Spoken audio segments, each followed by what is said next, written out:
እህትሽ ምንም አይነት ባህሪ ቢኖራት፣ ምንም አይነት መጥፎነት ቢኖራት ያን ባህሪዋን ያን መጥፎነቷን እኔ ላይ ተተገብሯለች፣ እኔ ህይወት ውስጥ ታደርገዋለች ብለሽ አታስቢም። ምክንያቱም እህትነት ከሁሉ ነገር በላይ ነው። እህትነት ሁሉን ነገር የሚከላከል ጋሻ ነው ብለን ስለምናስብ። እህቴ ቺተር ናት። ባል እያላት ልጅ እያላት ወልዳም አግብታም ከተለያዩ ባለ ትዳር ከሆኑ ወንዶች ጋር ቺት ታረጋለች።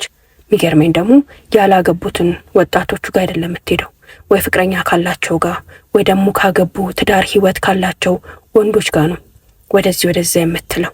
ይህን ነገር እያየሁኝ እየሰማሁኝ አማካሪዋ ሆኜ ታዛቢዋ ሆኜ አንድ ቀን ሳልቃወማት ውስጤ ትክክል እንዳልሆነች ባምንም ለምን እንዲህ ታረጋለች እያልኩኝ ቅር ቢለኝም እህቴ ናትና አሳልፌ አልሰጠኋትም፣ አልተቃወምኳትም። መሳቂያ መሳለቂያ መዝናኛ እያደረኩኝ ሰማሁኝ።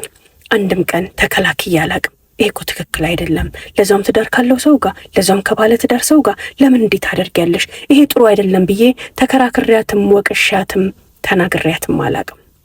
ታዲያ ያ ግፌ ይሁን እነዛ ሁሉ ሴቶች ሲበደሉ አብሬ ያሽካካሁት ያልተከላከልኩት ወይ ከህይወት ያላስወጣሁት እንዴት እንዲህ ታደርጊያለሽ ብዬ ያልተጸየፍኩት ወደ ራሴ መጥቶ ህመሙን ሊያሳየኝ ይሁን አሊያም ደግሞ ሁሉም ህመም ራስ ላይ ሲደርስ ምን ያህል እንደሚያንገበግብ እንዳውቀው ተፈልጎ እህቴ ከገዛ ባሌ ጋር ለአመታት እኔ እህቷ ላይ ቺት እያረገች ኖራለች። ይህን ያወቅኩት ከዛሬ 8 ዓመት በፊት ነው። እስካሁን ግን የግር እሳት ሆኖብኝ እየተንገበገብኩ እየተቃጠልኩኝ በብዙ ነገር ብበቀላትም እሱንም እሷንም በብዙ ነገር ብበቀላቸውም እስካሁን ግን በቀሌ አልጠረቃልኝም። ሳያት ሁሉ ሳገኛት ሁሉ ግዳያት ይለኛል። ነገር ግን 4 ልጆች አሉኝ። እነዚህ ልጆች የት ላርጋቸው? እነዚህ ልጆች እንዴት ላርጋቸው እያልኩኝ መልሼ ወደ ራሴ መለሳለሁ። ብገላት ራሱ ምረካ ምጠግብ አይመስለኝም። ህይወቴን አመሰቃቅላብኛለች። ሀውለት ባመንሽው የኔ ባልሽው ከልጅነት እስከ እውቀት ሁሉ ነገርሽን በሰጠሽው ሰው እንደመጠቃት የሚያምና የሚያቆስል ምንም ነገር የለም ትለናለች የዛሬዋ ባለ ታሪካችን። ወዶችዬ እንዴት ናችሁ? አብራችሁኝ ስለሆናችሁ በጣም አመሰግናለሁ። እዚህ ቻናል ላይ አገልግሎትና ምርታችሁን ማስተዋወቅ የምትፈልጉ ባዮ ላይ ባለው ስልክ ልታናገሩኝ ትችላላችሁ። እንዲሁም ቤተል ኤጂ ሞል 1ኛ ፎቅ 2 ጋር በሉና አባያ፣ ድሬአ፣ ቦርሳ፣ ጫማ ማንኛውም የሴት ዕቃ 2 ጋር ሳታዩ እንዳትወስኑ እያልኩኝ ቀጥታ ወደ ታሪኩ ሄዳለሁ። 2 እቺ እህቴ የምልሽ ከህፃንነት ጀምሮ አብሬያት ድንጋይ ፈጭቼ ጭቃ አብክቼ እኔ ለበስኩትን አልብሳ እኔ በላሁትን አብልታ እኔ ተማርኩበት ትምህርት ቤት አስተምራ እናቴ ያሳደገቻት ያክስቴ ልጅ ናት። እኔ ለእናትና ለአባቴ አንድ ነኝ። ያኔ ህፃን በነበርኩኝ ሰዓት ብቸኝነት እንዳይከብደኝ ብላ እናቴ ከገጠር ይዛት መጣች ከእህቷ ጋር። ከዛም እንዳልኩሽ ለደቂቃ እንኳን ሳትለየን ለደቂቃ እንኳን ሳትነጥለን በአንድ መልኩ መንታ እስክንመስል ድረስ አሳደገችን። ያው ጋር አደገች። በእርግጥ እሷ ታላቄ ናት። ለእኔ እንደ ሚስጥረኛዬም እንደ ጓደኛዬም እንደ እህቴም እንደ አብሮ አደጌም ሁሉ ነገር ነበረች። ተቃቅፈን ተኝተን በአንድ ተሻምተን በልተን ተጣልተን ታርቀን አንድ አይነት ለብሰን አበባዮስ ጨፍረን ብዙ ነገሮችን ልክ እንደ ማንኛውም ልጅ ታልፈን ነው እኔና እሷ ያደግነው። ሌላው ቀርቶ ውርስ ላይ እንኳን እናቴ ስሟን አስገብታታለች። እናቴ ናት የዳረቻት የኳለቻት ሎግ ለማረቅ ያበቃቻት። ከኔ በፊት ነው ያገባችሁ። ከኔ በፊት ስታገባ ድል ያለ ድግስ ተደግሶ በሚገርም ሁኔታ ነው ከቤት የወጣችሁ። ታላቀት ያገባች ብዬ በጣም ብቸኝነት ተሰምቶኝ፣ ነገር ግን ከዛ ብቸኝነቴ እንድወጣ ከቤቷ ሳልጠፋ ጓደኛዋም ወዳጇም ሆኜ አንድ ቦታ ላይ ነበር አግብታ ወጥታ እንኳን ምናሳልፍ ነበር። በዛ ወቅት ባል ያላት ትዳር ያላት ከተለያዩ ወንዶች ጋር ከተለያዩ ባለ ትዳሮች ጋር ፍቅረኛ ካላቸው ሰዎች ጋር ትዘሙት እንደነበር ትወሰልት እንደነበር አውቃለሁ። ገረማለሁ። ውስጤ ደስ ባይለውም ነገር ግን አልቃወማትም። ለማንምም አልናገርም። ምክንያቱም እህቴ ናት ብላ ነው የምትነግረኝ፣ ጓደኛዬ ናት ብላ ነው የምትነግረኝ። ሚስጥሯን አሳልፌ እንዴት ለውጪ ሰው ሰጣለሁ ብዬ ሚስጥር የሆኑ አንድ ቀን የእሷ ሚስጥር ከኔ ሳይወጣ እንደዛ ነበር የኔና እሷ እህትነትም ጓደኝነትም ወዳጅነትም። ነገር ግን ከጊዜ በኋላ ተዳርኩኝ። ያገባሁት እምወደውን እማፈቅረውን እማቀው የምለውን ሰው ነበር። ካገባሁኝም በኋላ የኔና እሷ እህትነት ላፍታም ቢሆን ገብ ያላል ነበር። ቤቴን በሬን፣ ደጁንም፣ ውስጡንም፣ መኝታ ቤቱንም፣ ኪችኑንም ወለል ብርግድ ዳርጌ ነው የከፈትኩላት። ዘው ብላ ነው ህይወቴ ውስጥ የገባችው። ቅንጣት ታክል ገደብ፣ ቅንጣት ታክል ሚስጥር አልነበረም በእኔና በእሷ ህይወት ውስጥ። ከባሌ ጋር ማረገውን፣ የሚፈጠረውን፣ የሚሆነውን፣ ጸባችንን፣ ፍቅራችንን፣ ሁሉንም ነገር ዝርግፍ አድርጌ እነግራታለሁ። እሷም ዝርግፍ አድርጋ ትነግረኝ እንደነበረው ሰተት ብላ ነበር ህይወቴ ውስጥ የገባችው። ታዲያም ቅርም ብሎኝ አያውቅም። ለደቂቃም አስቤበት አላውቅም። እሷ እኮ እህቴ ናት፣ ስጋዬ ናት፣ ጓደኛዬ ናት። ምን ችግር አለው? ገደብ የሚባል ነገር በእኔና በእሷ መሀል ያልነበረውን ያህል በባሌና በእሷ መሀል አልነበረም። ያም ነገር ቢሆን አይረብሸኝም ነበረ። ስንጣላ መታ እንዳስታራቂ እና እሱን የምታሸማግለን እሷ ነበረች። ባልኖርኩኝ ሰዓት ጠዋት ማታ እቤት እየመጣች ባሌን ትጠይቃለች፣ ባሌን ታያለች። ይሄ ነገር አከራዬ ደስ አላላቸውም ነበር።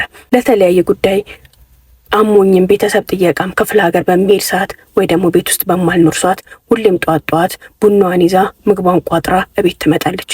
ይሄ ጉዳይ አከራይን ጭራሽ ደስ አይላቸውም ነበር። እጅግ በጣም ያናደዳቸው ነበር። ልክ ስመጣ ይነግሩኛል። ይቺ እህትሽ ግን ምንድናት? ለምንድነው አንቺ በሌለችሽበት ቤትሽ የምትመጣው? እያሉ ሁሌም ይነተርኩኛል። ጭራሽ እኮ እኔ አንቺ ከሌለሽ ደጅ ቁጭ ብዬ እሷን ጠባቂ ሆንኩኝ እያሉ ይቆጣሉ። እኔ ግን እኚህ ሴትዮ ወግ አጥባቂነታቸው ነው እያልኩኝ አዎ ማማ እህቴ እኮ ናት ምንም ችግር የለውም ብዬ አጣጥላቸዋለሁ። ብዙ ጊዜ ሊጠቁሙኝ ሞከሩ። በጣም ተቆጡኝ። እኔ ግን አሮጊትነታቸው ነው እያልኩኝ አጣጣልኳቸው። እንጨት ነው ካላሉኝ የማይገባኝ ሆንኩኝ። ድንጋይ ነው ካላሉኝ የማይገባኝ ሆንኩኝ። በብዙ መንገድ ሊያሳዩኝ፣ በብዙ መንገድ ሊነግሩኝ ሞክረው መጨረሻ ላይ ሰለቻቸው መሰለኝ ተውኝ። እኔ ከሌለው ህይወቷ ሁሉ እኔ ቤት ነበረ። ለእኔ ብሰማም ባይም ምንም አይመስለኝም። በጣም ብዙ ጊዜ ውጪ ላይ ካፌ ላይ የተለያዩ ሰዎች እህትሽና ባልሽን እኮ እዚህ ቦታ አየናቸው፣ አንቺ ያለሽ መስለውኝ ስንፈልግሽ አልነበርሽም፣ እህትና ባልሽ እኮ እዚህ ቦታ ታዩ ያሉ ሚሊዮን ሰዎች ሚሊዮን ጊዜ ነግረውኛል። ኖቲስም አላረኩትም። ታዲያ ምን ችግር አለ? እኔም ብዙ ቦታዎች ላይ አጋጥመውኛል። በዛ ሰዓት እኔ የማስበው ምን ነበረ? ስለ እኔ ጉዳይ ነው የሚያወሩት፣ ስለ እኔ ነገር ነው የሚያወሩት እያልኩኝ ቀለል አድርጌው እህቴ አይደለች ብዬ አስብ ነበረ። ያን ሁሉ አመት ከባለቤቴ ጋር ስኖር ሰዎች ሊጠቁሙኝ ይሞክራሉ፣ ሊነግሩኝ ይሞክራሉ። ግልጽ ሆነው መጥተው እንዳይነግሩኝ እሱም ባሌ ነው እሷም እህቴ ናትና የሰውን ህይወት መበጥበጥ ሆነባቸው። ነገር ግን በቻሉት መጠን ሁሉ ሊያነቁኝ፣ ሊያሳዩኝ፣ ቤቴን ራሴን እንዳይ ሊያደርጉኝ ሞክረው ነበር። ጆሮ ለባለቤቱ ነው እንደማለት እኔም ልቤም ጆሮም ዝግት አለብኝ። ሰው ምን ነክቶት ነው ብዬ ጭራሽ እነሱ ለኔው ብለው ተመልከቺ እዚህ ቦታ ያናት እንዲሆነ እንዲወጣ እንዲገባ ሲሉኝ አበሶ ጎረቤቴ ጭራሽ አንቺ በሌለሽ ሰዓት እኮ ያንቺን ቤት ጠባቂ ሆንኩኝ። ጧት ወጥቼ ቁጭ ማለት ጀመርኩኝ። በየዕለቱ በየቀኑ እዚህ ቤት እየመጣች እቺ እህትሽ ምንድነው የምታረገው እያሉ አስሬን ትርክ ሲያረጉኝ እኚህ ሴትዮ እንደው ምን ሆነዋል ብዬ እኔ ጭራሽ ጥምድ አድርጌ ያስኳቸው። ጉያዬ ውስጥ እባብን ታቅፌ ለእባብ ቤቴን፣ ህይወቴን፣ ኑሮዬን ሁሉ ክፍትፍት ታርጌ ሰጥቼ ኖርኩኝ። አመል ለካ አመል ነው። የትም ቦታ ይተገበራል። ማንም ላይ ሊደረግ ይችላል። ማንም ላይ ሊሆን ይችላል። እሷም አመለኛ ናትና የኔም ቤት የኔም ባል አማራት። ፈጽሞ አላሰብኩም ነበረ። ያ ነው ትልቁ ክፍተቴ። ያ ነው ትልቁ ድክመቴ። ሰዎች ምንም ነገር ባህሪያቸው ማንነታቸው ከሆነ ዘመዳቸው፣ እህታቸው፣ ወንድማቸው ስለሆነ አይደለም ማንም ላይ ያደርጉታል።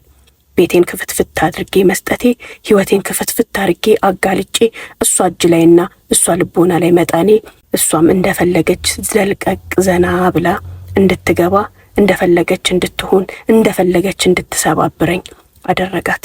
ያም ስተት ነው። ምንም እህቴ ብትሆን ለባሌ ባዳ ናት። ምንም ስጋይም ብትሆን ለኔ ለቤቴም ገደብና ቦታ ሊኖራት ይገባ ነበር። የፈለገው ነገር ቢሆን እናትም እህትም ወዳጅም ቤተሰብም ማንም በእኛ ህይወት ውስጥ በባልና በሚስት ውስጥ አብሶ ገደብ፣ ሊሚት፣ አጥር የሚባል ነገር በህይወት ውስጥ መበጀት እንዳለበት አወቅኩኝ። ግን መቼ ከረፈደ፣ ትዳሬ ከፈረሰ፣ ሁሉ ነገር ካበቃ በኋላ። እንዴት አወቅኩ መሰለሽ ሁለቴ እህቴና ባሌ ይሄን ያህል ዘመን እኔ ላይ ሲወሰልቱ እንደነበር ያወቅኩበት መንገድ ደግሞ እጅግ በጣም የሚያሳዝን ነው። የበዓል ዋዜማ ነበረ። እኔ ጓዳ ሆኜ ቤተሰቤን ለማስደሰት ለነገ ለበዓል ዝግጅት ለማድረግ ሽር ጉድ እያልኩኝ እስከ ሌሊት ቁጭ ብያለሁ። ሌሊት ላይ እንኳን አደረሰህ ለማለት እሷ ለሱ ትደውላለች። ሁለቱ ካወሩ ከተነጋገሩ በኋላ እሷንም እንኳን አደረሰሽ ልበላት እስኪ ስልክህን ስጣት ትለውና ጓዳ ድረስ መጥቶ ስልኩን ይሰጠኛል። እኔና እሷ ግን እያወራን ፈጽሞ ልንደማመጥ አልቻልንም። ሄለው ሄለው እንባባላለን፣ መደማመጥ አልቻልንም። ደጋግማ ሞከረች። እኔም ደጋግሜ በሱ ስልክ ደወልኩላት። የኔ ስልክ ደግሞ አጋጣሚ ሆኖ ዘግቶ ነበርና ወደ ቴክስቱ ገብቼ በቃ ኪችን ስለሆንኩኝ ልንደማመጥ አልቻልንም፣ ከኪችን ስወጣ ደውልልሻለሁ ለማለት ወደ ሜሴጁ ሰተት ብዬ መግባት። ያኔ ነበረ ጉዴን ሁሉ የዘረገፍኩት። ሜሴጅ ውስጥ ገብቼ ለሷ ስልክ አይሰራም በኋላ ደውልልሻለሁ ብዬ ቴክስት ካረኩላት በኋላ በጣም ብዙ ቴክስቶችን አየሁኝ። ደምዬ ከመጀመሪያ ጀምሮ ማንበብ ጀመርኩኝ። ከሁለት ያን ሁሉ ዓመታት ከጀርባዬ ሲደረግ ሲወራ ሲፈጠር የነበረውን ነገር ሁሉ ቁጭ ብዬ በዛ የበዓል ዋዜማ ሌሊት ስራዬን ትቼ እሳቴን አጠፋፍቼ ማንበብ ጀመርኩኝ። አላመንኩም። ከዛ በኋላ የተፈጠረው ምንድነው? ምን አልሽ? ምን አደረግሽ? እንዳትጠይቅኝ ራሴን ነበር የሳትኩት። ምኑንም ነገር አላስታውሰውም። አበድኩ። ያ በዓል ያ ጊዜ እንዴት እንዳለፈ ያ ሁኔታ እንዴት እንዳለፈ እስካሁን ድረስ አብዛኛውንም አላስታውሰውም። ያ በዓልም ሲመጣ አሁንም ድረስ ማስታወስ አልፈልግም። እነዛ ቴክስቶች ውዴ መጣውልህ፣ የት እንገናኝ? እዚህ ሆቴል ይሻላል፣ እዛ ሆቴል ይሻላል፣ እቤት ሚስትህ አለች እንዴ? እቤት ልምጣ? የት ሄዳለች? ያቺ ሴትዮ አለች? በቃ መኖር አለመኖሬን ያረጋገጠችበት፣ እኔ ቤት በሆንኩኝ ሰዓት ደግሞ የሚገናኙበትን ቦታ የመረጡበት፣ የሚዝናኑበትን፣ የሚወጡ የሚገቡበትን አቅጣጫ ሁሉ ከጀርባዬ ሲያወሩት የነበረውን እያንዳንዱን ነገር ነው ቴክስት ውስጥ ያገኘሁት። ቁጭ ብዬ ወደ ኋላ ማሰብ ስጀምር ደግሞ ይበልጡኑ መቁሰል፣ ይበልጡኑ መናደድ ጀመርኩኝ። እቤት ቁጭ ብለን አንድ ላይ እኔ ሱቅ እወጣለሁ የሆነ ነገር ለመግዛት የሆነ ነገር ለማድረግ። ያኔ ለካ ሙድ እየያዙብኝ ነበር። እየተጠቃቀሱ እኔ መውጣቴን አረጋግጠው እዛው ባለሁበት እንኳን ለሱቅ ስወጣ ስመጣ የሚያሳዩኝ የነበሩት አክሽን፣ ስወጣ ተያይቶ የሚያሳዩት የነበረው አክሽን፣ እያንዳንዱ ነገር ፊት ለፊት መጣ። ሰርግ ቦታ ላይ አብረን ሆነን እኔ ዞር ስል ሁለቱ መሀል ላይ አያቸው የነበሩ ነገሮች፣ ጎረቤቴ ይሉኝ የነበሩ ነገሮች፣ የተለያዩ ካፌ ላይ፣ መንገድ ላይ እንዲሁም ደግሞ መኪና ውስጥ ገቢና ውስጥ ሳይቀር እኔና እሱ ተቀጣጥረን ስመጣ በጣም ብዙ ጊዜ ገቢና ውስጥ ቁጭ ብላ አፏን ገጥማ ከሱ ጋር ስታወራ አግኝቻቸዋለሁ፣ አይቻቸዋለሁ። እነዛን ሁሉ ጊዜያቶች በአይነ ህሊናዬ እየሳልኩኝ ወደ ኋላ ስመለከታቸው ደግሞ ምን ያህል እንደተሳለቁብኝ፣ ምን ያህል እንደሳቁብኝ፣ ምን ያህል ሙድ እንደያዙብኝ ሳስብ አበድኩኝ። ራሴን መቆጣጠር፣ ህሊናዬን መቆጣጠር እስኪያቅተኝ ድረስ ደረስኩኝ። መጀመሪያ በጠል መስሎኝ የወሰድኩት እርምጃ ቀጥታ ሄጄ ለባሏ ሁሉንም ነገር ማሳወቅ ነበር። የሚገርምሽ ግን ሀውለት ትለናለች። በፓርትቱ ታሪካችን መተናል። እንዴት ናችሁ ዶቼ? ደህና ናችሁ? አብራችሁ ስለሆናችሁ እጅግ በጣም አመሰግናለሁኝ። እዚህ ቻናል ላይ ምርት አገልግሎታችሁ ማስተዋወቅ የምትፈልጉ ቤተሰቦች ባዮ ላይ ባለው ስልክ ደውላችሁ ልታወሩኝ ትችላላችሁ። እንዲሁም እህቶቼ አባያ፣ ቦርሳ፣ ድሬአ፣ ጫማ ሀውለት ጋር ሳታዩ እንዳትገዙ እያልኩኝ በፓርትቱ ታሪክ መጥቻለሁ። አብራችሁ ቆዩ። ሌላው አስገራሚና አስደናቂ ነገር ደግሞ ያ ነው። ባለቤቷን ሄጄ ያየሁትን፣ ያነበብኩትን፣ የሰማሁትን እኔ ላይ የሆነውን ነገር ሁሉ ነገርኩት። በጥሞና ጸጥ ብሎ ነበር የሰማኝ። ከዛ ምን ቢለኝ ጥሩ ነው፣ እስኪ ባክሽ ተረጋጊ፣ ተረጋግተን ነገሩን ብናጠራ አይሻልም ነበር አለኝ። ምንም አልመሰለውም፣ ምንም አልሞቀው፣ አልበረደውም። ነገር ግን ባለቤቷ ሁሉንም ነገር ያውቃል።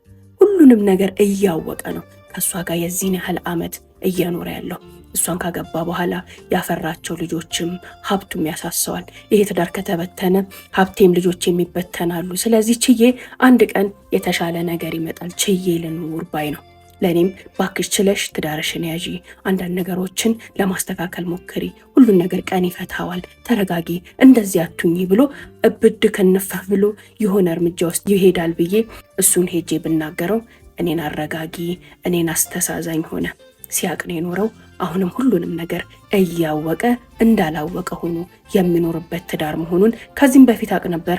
አሁን ግን አረጋገጥኩኝ። በእኔ ደርሶ እሱ ምንም ሳይመስለው ኮራጀነን ብሎ ሁሉን ነገር እንደ ቀልድ ሲሰማኝ፣ ከዛ በኋላ ያደረግኩት ነገር ስላደረጉብኝ ስለሆነው ነገር ሁሉ ለዘመድ፣ ለአዝማድ፣ ለጓደኛ፣ ለጎረቤት፣ ለሚያቀን ለሳል ቅጠሉ ሁሉ እህቴ እንዲያረገችኝ፣ እህቴ እንዲጉድ ሰራችኝ፣ አቆሰለችኝ፣ አዋረደችኝ እያልኩኝ መናገር ጀመርኩኝ። ማህበረሰቡ በጣም አገለላት። ማህበረሰቡ በጣም ተጸየፋት። ያ ነገር ለእኔ በቀል መስሎ ነበር የተሰማኝ። በእርግጥም የማህበረሰቡ በዛ ሁኔታ የእሷን በጥላቻ መመልከት የተወሰነም ቢሆን አሸማቋታል። ነገር ግን አሁን ሳስበው በቂ አይደለም። ምንም ያህል አልተበቀልኳትም ብዬ አስባለሁኝ። ከዛ በኋላ እሱን ላናድድበት፣ እሱን ልበቀልበት፣ እሱን እንደዚህ ያቆሰለውን አንጀቴን የእሱም አንጀት መቁሰል አለበት ብዬ ሳስብ ግን እሱን እበቀላለሁ ብዬ ደግሞ ስወስዶ የነበረው እርምጃ ዞሮ አሁን ሳየው ራሴን የጎዳ፣ ራሴን ያዋረደ፣ ራሴን ያረከሰ ሆኖ አገኘሁት። አረግ የነበረው ነገር ያን ነገር ከሆነ በኋላ ራሴን መቆጣጠር አቃተኝ፣ ስሜቴን መቆጣጠር አቃተኝ። የመጠጥ ሱሰኛ ሆንኩኝ። እሱና ጓደኞቹ ይገኙበታል ብዬ የማስባቸው መጠጥ ቤቶች ላይ ሁሉ እየሄድኩኝ እንዳይሆኑ መሆን ጀመርኩኝ። መጨፈር ጀመርኩኝ፣ መሳደብ ጀመርኩኝ። በስካር መንፈስ ሆኜ እሱን ማዋረድ ጀመርኩኝ። ይህን ነገር የማደርገው ደግሞ ሆን ብዬ እሱና የእሱ የቅርብ ሰዎች የሚገኙበት ቦታ ነበረ። ባሏ እንዲያድርጓት እኮ ነው እንዲሆነችው፣ ያችን የመሰለች ልጅ እንዲያደረጋት እኮ ከእህቷ ጋር ዘሙቶባት ነው፣ ወስልቶባት ነው እያሉ ሁሉም ሰው እንዲጸየፈው፣ ሁሉም ሰው ነውሩን እንዲያውቅ ብዬ በየመጠጥ ቤቱ እሱን ሊያናድዱ፣ እሱን ሊያቆስሉና ሊያበሳጩ የሚችሉ ነገሮችን ሁሉ ማድረግ ጀመርኩኝ። በእርግጥ በወቅቱ የሰውም ሐሜቱም ወሬውም የኔም እንደዛ መሆን የተወሰነ ተሰምቶታል። ከሱ በላይ ግን እኔ ተጎዳሁ። ከሱ በላይ እኔ የማይሆን ነገር ውስጥ ገባሁኝ። ምን እንዲያደረግ ለምን እንዲያደረከኝ ከገዛ ጓደኛዬ ጋር ከገዛ እህቴ ጋር በድላኝ እንኳን እህቴ እያልኩኝ ከምጠራት ሴት ጋር እስቴ ልጅ ብዬ ስጠራት እንኳን ያራኳት የሚመስለኝ እህቴ ጋር ጓደኛዬ ጋር ካላጣሁ ሴት እንዴት እንደዚህ አድርገኸዋል አላደረግከውም ብዬ ለ2 ለ3 ለ4 ጊዜ አፋጥጬ ያስኩት። ምንም አይነት መልስ ሊሰጠኝ አልፈለገም። አድርጌያለሁም አላደረግኩምም አላለም። ዝምታን የመረጠው። ያ ደግሞ አድርጌያለሁ ማለትን አሳየኝ። አድርጌያለሁ ሊለኝ እንደፈለገ አረጋገጠልኝ። ከዛ በኋላ ከሱ ጋር መተያየትም አብሮ መሆንም ፈጽሞ ልቋቋመው የሚችለው አልሆንም። ፈጽሞ ላደርገው የሚችለው አልሆንም። ሽማግሌ ተሰበሰበ፣ መጣ፣ በመካከላችን ገባ። ነገር ግን መረጋጋት አልቻልኩም። በዚህ ሁኔታ ከሱ ጋር መኖር አልችልም ብዬ 4 ልጆቼን ይዤ ከህይወቱ ወጣሁ። ነገር ግን አይምሮዬም ውስጤም ህሊናዬም ሰላም አይደለም። አብሶ እሷን ሳያት የሚሰማኝ አውሬነት በየዘመዱ በየለቅሶ በየሰርጉ ማየትም ባልፈልግ በተለያዩ አጋጣሚዎች አያታለሁ። ስጋ ናት፣ ዘመድ ናትና እሷን አለማየት አልቻልኩም። እሷን ሳይና እሷን ሳገኝ የሚሰማኝን አውሬነትና ብስጭት መቋቋም ስላልቻልኩኝ ሀውለት አዲስ አበባ ውስጥ አሉ የተባሉ ሳይካትሪስቶችን ሁሉ አይቻለሁ፣ አናግሬያለሁ። ከዚህ የበቀል ጥሜ፣ ከዚህ ንዴቴ፣ ከዚህ ሀዘኔና ቁጭቴ እንዲያወጡኝ፣ እሷንም እንድረሳት እሱንም እንድረሳው፣ ወደ ራሴ እንድመለስ፣ አብሶ ደግሞ እሷን ሳየት የሚሰማኝን አውሬነት እንዲያጠፉልኝ ብዬ ያልደረስኩበት ሳይካትሪስት ቢሮ የለም። ነገር ግን ለ8 ዓመታት መጠጥ ላይ ተደበቅኩኝ። መጠጡ አላዋጣሽ ሲለኝ ሳይካትሪስቶችን አዲስ አበባ ላይ ያሉ የተባሉትን ሁሉ አየሁኝ። ማናቸውም ምንም አልጠቀሙኝም። አሁንም እዛው ስሜት ላይ ነኝ። ከዚህ ስሜቴ መውጣት እፈልጋለሁ። በእርግጥ እኔ ከድሮም ከልጅነቴም እጅግ በጣም ቂመኛ ነኝ። አንድ ነገርን ከያዝኩኝ አልለቅም። ይህን ነገር የማካፍላችሁ ውዶቼ፣ ሰው ሊጨማምር ይችላል እንጂ ያላየውን አያወራም። ባላየው ነገር ላይ ስምን አይለጥፍም። በእርግጥ ሊያሞቅ ይችላል። ከዛ ውጭ ግን ማንም ሰው የሚገባው እኛ በከፈትነው ቀዳዳ ነው። እኛ በሰጠነው ቦታ ልክ፣ እኛ በተዝረከረክነው ህይወታችን ውስጥ ነው ገብቶ ሚንጎዳጎደው። ስለዚህ ህይወታችሁ ላይ መስመር ሊሚት